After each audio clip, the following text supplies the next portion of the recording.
Har tong yangi kun bilan birga minglab insonlar o'z yumushlariga oshiqadi. Kimdir ishga, kimdir ta'lim maskaniga, yana kimdir shifoxona yoki bozorga yo'l oladi.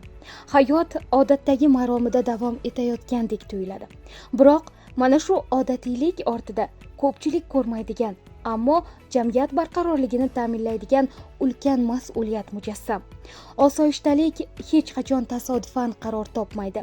U har kuni amalga oshirilayotgan tizimli ishlar, profilaktik choralar va eng muhimi fuqarolarning huquqiy madaniyati hamda ogohligi bilan mustahkamlanadi.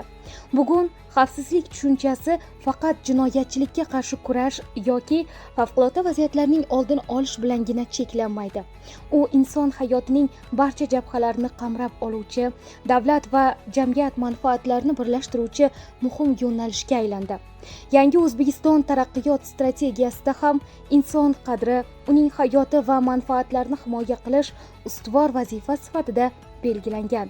Davlatimiz rahbari tashabbusi bilan joylarda amalga oshirilayotgan islohotlarning mazmuni ham aynan fuqarolarning xavfsiz va farovon hayot kechirishi uchun mustahkam sharoit yaratishga qaratilgan. Bu jarayonda biror tashkilot yoki idora alohida faoliyat yuritmaydi. Aksincha, barcha mas'ul tuzilmalar yagona maqsad yo'lida hamkorlikni kuchaytirgan holda ishlamoqda. Viloyatimizda ham ana shunday yondashuv amaliy natijasini bermoqda.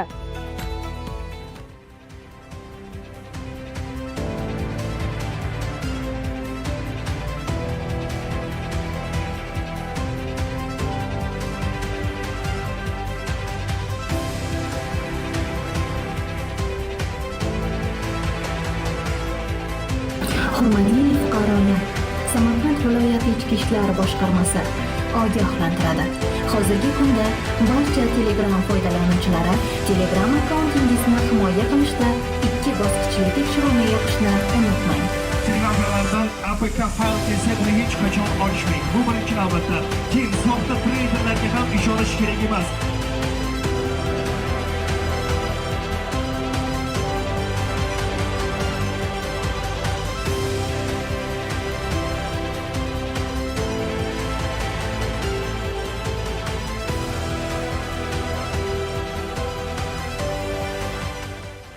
Hududlarda xavfsiz muhitni mustahkamlash, favqulodda vaziyatlarning oldini olish, huquqbuzarliklar profilaktikasini kuchaytirish, kiberjinoyatlarga qarshi kurashish va aholining huquqiy savodxonligini oshirish borasida keng ko'lamli ishlar olib borilmoqda. Muhimi, bu faoliyat statistik ko'rsatkichlar ortidan quvish emas, balki inson hayoti va uning taqdiriga daxldor masala sifatida tashkil etilgan. Biz ham bugungi maxsus reportaj davomida ana shu jarayonlarning bevosita guvohiga aylanamiz.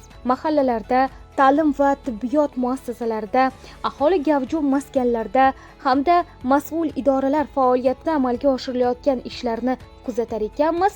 Bitta haqiqat yanada yaqqol namoyon bo'ladi. Tinchlikni asrash faqat qonun bilan emas, balki mas'uliyat, hamjihatlik va ogohlik bilan boshlanadi. Zero xavfsiz jamiyatni barpo etish yo'lidagi eng katta yutuq sodir bo'lgan hodisalar soni emas, balki sodir bo'lishi mumkin bo'lgan xavf-xatarlarning oldi olinganidadir. Hozirgi kunda kiberjinoyatchiliklarga qarshi kurashish bo'yicha o'zimiz Samarqand viloyatida tashkil etilgan kiber xavfsizlik boshqarmasi jadal ish olib borilyapti.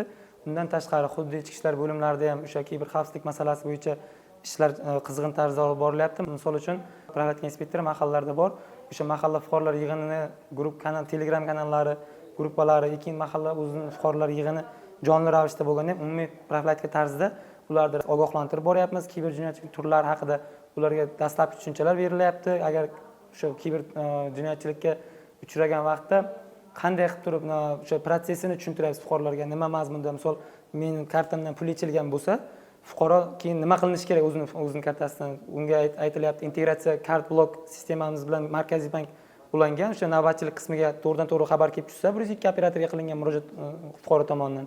102 operatorimizda o'tirgan xodimlar to'g'ridan-to'g'ri uni Markaziy bankka yo'naltiradi. Markaziy bank o'sha fuqaro tomonidan keltirib o'tilgan plastik kartani muzlatadi va o'sha pul o'zida saqlanishini, dastlabki jarayonda issiq izdan ochilish uchun o'zida saqlanishini ta'minlab beradi. Asosiy vazifamiz o'sha qolgan jarayonlar xodimlar bilan bo'ladigan jarayonlar o'sha keyin ularda bank sirini olinadi, boshqalar. Ular o'zimiz bilan bitadigan ishlar. Fuqaro asosan murojaat qilish tartibini bilish kerak.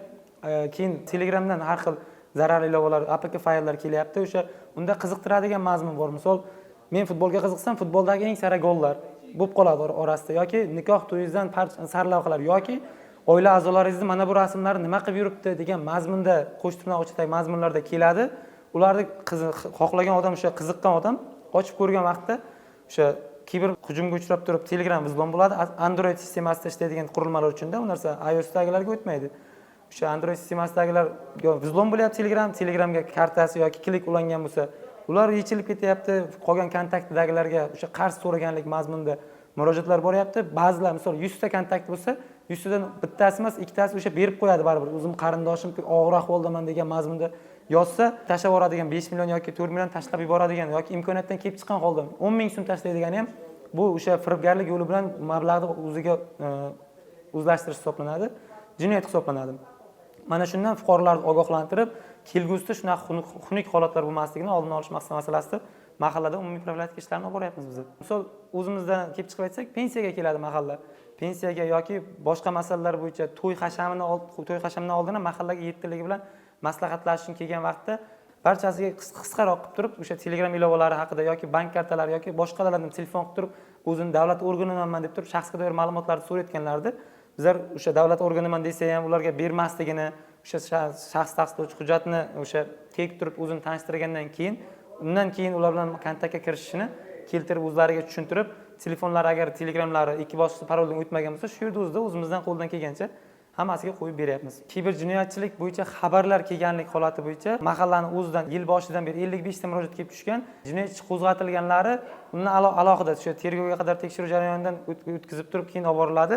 O'sha jinoyatchi qo'zg'atilgan pul mablag'i ketgan, ya'ni plastik kartasidan yoki qaysidir qarindosh tomon tashlab berilganlar, ularning holati yuzasidan jabrlanish sifatida e'tirof etilib, jinoyatchi qo'zg'atilganlari alohida. Misol, kimdir bankdan bizga telefon qilsa ham, bu firibgar ekan deb Brujik kooperativga qilib turib murojaat qoldirganlardek ham umumiyga hisoblaydigan bo'lsak, soni 55 dan tashkil qiladi. Insoniyat taraqqiyoti har doim yangi imkoniyatlarni yaratgan. Ammo har bir yangi imkoniyat bilan birga yangi sinovlar ham yuzaga keladi. Bir vaqtlar xavf deganda ko'z oldimizga faqat yong'in, tabiiy ofatlar yoki jinoyatchilik kelgan bo'lsa, bugun ularning qatoriga raqamli makonda sodir etilayotgan kiber jinoyatlar ham qo'shildi. Endilikda firibgarlar telefon orqali bog'lanib, ijtimoiy tarmoqlarda ishonch uyg'otadi yoki birgina havola orqali shaxsiy ma'lumotlarni qo'lga kiritishga urinadi. Ba'zan esa o'zini bank xodimi yoki davlat tashkiloti vakili sifatida tanishtirib, insonning ishonchidan foydalanadi. Natijada esa yillar davomida yig'ilgan mablag', shaxsiy ma'lumotlar yoki muhim elektron hisoblar bir necha daqiqa ichida xavf ostida qolishi mumkin. Shu bois bugungi kunda kiber xavfsizlik faqat axborot texnologiyalari mutaxassislarining vazifasi emas. U har bir smartfon foydalanuvchisi, har bir bank kartasi egasi, internet xizmatlaridan foydalanayotgan har bir fuqaroning kundalik hayoti bilan chambarchas bog'liq tushunchaga aylandi. Oddiy ehtiyotkorlik, shubhali havolalarni ochmaslik, begonalarga bank karta ma'lumotlari yoki tasdiqlash kodlarini bermaslik kabi qoidalar ko'plab jinoyatlarning oldini olishi mumkin. Samarqand viloyatida bu boradagi ishlar ham izchil davom etmoqda. Ichki ishlar organlari mutaxassislari tomonidan ta'lim muassasalari, korxona va tashkilotlar, mahallalar hamda aholi gavjum maskanlarda uchrashuvlar tashkil etilib, fuqarolarga kiber firibgarlikning yangi usullari haqida batafsil tushuntirishlar berilmoqda. Har bir misol hayotda uchrayotgan voqealar asosida izlanayotgani esa bunday uchrashuvlarning ta'sirchanligini yanada oshirmoqda. Mutaxassislarning fikricha, zamonaviy texnologiyalar qanchalik rivojlanmasin, insonning hushyorligi va huquqiy savodxonligi eng ishonchli himoya vositasi bo'lib qolaveradi. Chunki jinoyatchilar avvalo texnikani emas, insonning ishonchini aldashga urinadi. Raqamli dunyo qulayliklar olami. Ammo undan xavfsiz foydalanish ham o'ziga xos madaniyatni talab etadi. Ana shunday madaniyatni shakllantirish esa bugungi kunning eng dolzarb vazifalaridan biridir. Bugungi kunda eng ko'p uchrayotgan usullar haqida gapirib o'tadigan bo'lsam, bu Telegram Messenger orqali APK fayllar kelmoqda. Bu yaxshilab e'tibor qaraydigan bo'lsak, to'yga taklifnoma, sudga chaqiruv qog'ozi, MIBdan qarzdorlik bor ekan, har xil yozuvli fayllar kelyapti. Fuqarolarimiz bilib-bilmasa bosib qo'yishlar oqibatida plastik kartalardan, plastik bank kartalaridan pul yechib olish holatlari kuzatilmoqda. Sog'liqni saqlash xodimlari uchun targ'ibot tashviqot o'tkazish asosiy sabablaridan bittasi bu. Fuqarolarimizni bugungi kunda eng ko'p uchrayotgan usullardan doimiy ravishda xabardor turishlari va bank plastik kartalaridan pul mablag'i yechilish holatlarini oldini olish maqsad ko'zlangan. Mustaqillik yillarida yurtimizda mahalla tizimi xalqning o'zini o'zi boshqarish organi sifatida yangi mazmun va amaliy ahamiyat kasb etdi. Keyingi yillarda amalga oshirilayotgan islohotlar natijasida esa mahalla jamiyat hayotidagi muammolarni joyida hal etadigan, aholi bilan davlat o'rtasidagi eng yaqin va ishonchli ko'prikka aylandi. Davlatimiz rahbari tomonidan ilgari surilgan inson qadri uchun tamoyil asosida mahalla institutini har tomonlama qo'llab-quvvatlash, uning vakolatlarini kengaytirish hamda aholi muammolarini manzilli hal etish ustuvor vazifalardan biri sifatida belgilandi. Bugun ko'plab ijtimoiy tashabbuslar, profilaktik tadbirlar va manzilli yordam ishlari aynan mahalla orqali amalga oshirilayotgani buning amaliy ifodasidir. Bugungi kunda mahalla yettiligi faoliyati ushbu tizimning samaradorligini yanada oshirmoqda. Mahalla raisi, hokim yordamchisi, yoshlar yetakchisi, xotin-qizlar faoli, profilaktika inspektori, ijtimoiy xodim va soliq inspektori o'zaro hamkorlikda hududdagi har bir oilaning holatini o'rganib, mavjud muammolarga tezkor yechim topishga intilmoqda. Samarqand shahridagi devori ko'ndalang mahalla fuqarolar yig'inida olib borilayotgan ishlar ham bu tizimning hayotiy samaradorligini yaqqol namoyon etmoqda. Bu yerda har bir masala fuqarolar bilan yuzma-yuz muloqot orqali hal etilmoqda. Xonadonlarga tashriflar, tushuntirish ishlari, ogohlantirish va amaliy tavsiyalar bularning barchasi mahallada osoyishtalikni mustahkamlash, fuqarolarning huquqiy madaniyatini yuksaltirish hamda xavfsiz turmush muhitini qaror toptirishga xizmat qilmoqda. Zero kuchli mahalla bu faqat obod hudud emas, u davlat va jamiyat manfaatlari uyg'unlashgan, fuqarolarning daxldorligi va mas'uliyati yuksalgan, inson qadri ustuvor bo'lgan taraqqiyot makonidir. Bizning mahallamizda kiberxavfsizlik bo'yicha ko'pgina tadbirlar o'tkazib kelmoqdamiz. Har bitta fuqarolarimizni chaqirib, ba'zan uylariga kirib, xonadonlarga mahalla yetligi tomonidan tushuntirishlar olib boryapmiz. Yoshi katta ulug' ayollarimizni ba'zan telegramlari kelgan savollar bilan bilmasdan ular bosib qo'yib, ba'zilarini pensiya pullarini olib qo'ygan. Ular bizlarga murojaat qilishadi. Bizlar buni harakat qilamiz yettilik bo'lib hal qilishga. Ko'pincha har bitta xonadonda mahallaga chaqirib tushuntirish olib boramiz. Har bitta xonadonga kirib harakat qilamizki, shuni tushuntirib olib borishga, har xil telegramlarga qo'shilmasliklari uchun, biror narsa bo'lsa bizlarga chiqishlarini ochmasdan deb tushuntirish ishlarini olib boryapmiz. Mahallamiz o'zi tinch mahallalardan harakat qilamizki, mana shu jinoyatchilik bo'lmasin. Mahallamiz har bitta narsani mahalla yetillik bilan o'tirib avval hal qilamizda, keyin murojaatlari bo'lsa o'zimiz shu yerda hal qilib harakat qilamiz. Ko'proq tadbirlar qilishimiz kerak. Hammadan ham katta yoshdagi fuqarolarimiz ehtiyot bo'lishlarini tavsiya etamiz. Aholalarimizga mana shunday kiberxavfsizlikni oldini olish bo'yicha targ'ibot ishlarini olib boryapmiz. Mahalla inspektori bilan hamkorlikda. Bundan maqsad shu fuqarolarimizni aldanib qolmaslik maqsadida targ'ibot ishlari olib borilyapti. Targ'ibotni birinchi navbatda ana shu xonadonlarga borib, ko'pchilik asosan katta yoshdagi fuqarolarimiz bu borada sal tushunmay Telegramda kelib qolgan SMSlarni, APK fayllarni ochib qo'yapti. Chunki bu yerda sizning rasmingiz, to'ydagi rasmingiz degan qiziqarli qilib bu yerda men qanday nima kim yuboribdi deb bilmasdan, APKni ko'rmasdan uni ochib aldanib qolishyapti. Shuni oldini olish maqsadida kiber himoya botimiz bor. Mahalla inspektori shu botni birgalikda telefonlarda o'rnatib, fuqarolarimizni bu xavfdan oldini olish bo'yicha targ'ibot ishlari olib borilyapti. Albatta bu o'z samarasini beryapti. Birinchi navbatda o'zimiz ham foydalanyapmiz va qolganlarni ham targ'ib qilyapmiz. Viloyatimizda kibermakonda sodir etilayotgan jinoyatlarning oldini olish bo'yicha targ'ibot tashviqot haftaligi doirasida qator amaliy tadbirlar tashkil etildi. Targ'ibot ishlari tashkilot va korxonalar, aholi bilan uchrashuvlar hamda ommaviy axborot vositalari orqali keng qamrovda olib borildi. Ochiq muloqotlarda ichki ishlar organlarining kiberxavfsizlik yo'nalishi mutaxassislari, bank va to'lov tizimlari vakillari ishtirok etib, internet orqali sodir etilayotgan firibgarliklarning eng ko'p uchraydigan usullari yuzasidan hayotiy misollar asosida tushuntirishlar berib o'tdi.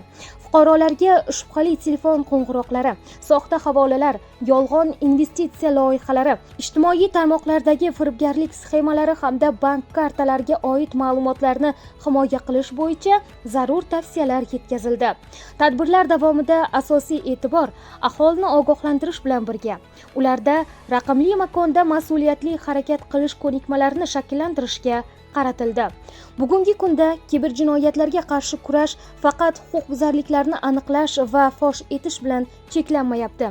Profilaktika, huquqiy targ'ibot va kibermadaniyatni yuksaltirishga qaratilgan tizimli ishlar orqali fuqarolarning raqamli makondagi hushyorligini mustahkamlashga alohida e'tibor qaratilmoqda. Bu boradagi sa'y-harakatlar esa jamiyatda xavfsiz axborot muhitini shakllantirishning muhim omillaridan biridir. Bugungi kunda muhtaram prezidentimiz tomonidan aholining raqamli xavfsizligini ta'minlash hamda ularning kiber savodxonligini oshirishga qaratilgan qator vazifalar belgilab berilgan. Ushbu topshiriqlar yuzasidan viloyatimizda xavfsiz va sog'lom yurt keng qamrovli tezkor profilaktik tadbiri doirasida ko'plab ishlar amalga oshirilmoqda. Bizning asosiy e'tiborimiz jinoyat sodir etilganidan so'ng uning oqibati bilan kurashish emas, balki jinoyatlarning oldini olish va aholi o'rtasida kiber savodxonlik oshirishga qaratilgan. Ushbu tadbirlar doirasida viloyatimizning qator shahar, tuman, mahallalar, oliy ta'lim va o'rta maxsus ta'lim muassasalari hamda tibbiyot muassasalari xodimlari o'rtasida keng qamrovli targ'ibot ishlari o'tkazilish davomida ularga o'quv, seminar mashg'ulotlari ham o'tib berilmoqda. Hozirda tahlillarimiz shuni ko'rsatadiki, jinoyatlar sodir etilishining asosiy sababi aholimizning o'ta ishonuvchanligi. Eng ko'p tarqalgan usullari bank karta ma'lumotlarining o'g'irlanishi, ijtimoiy tarmoqlar orqali soxta ilovalarning tarqalishi, ya'ni Telegram messenjerlari orqali yoki Instagram orqali soxta ilovalar, zararli APK fayllarini tarqalishi oqibatida ularning Telegram hamda SMS xabarlariga ulanib olib, sizning shaxsiy ma'lumotlaringiz egallanishi natijasida mablag'laringizni olib qo'yishi mumkin.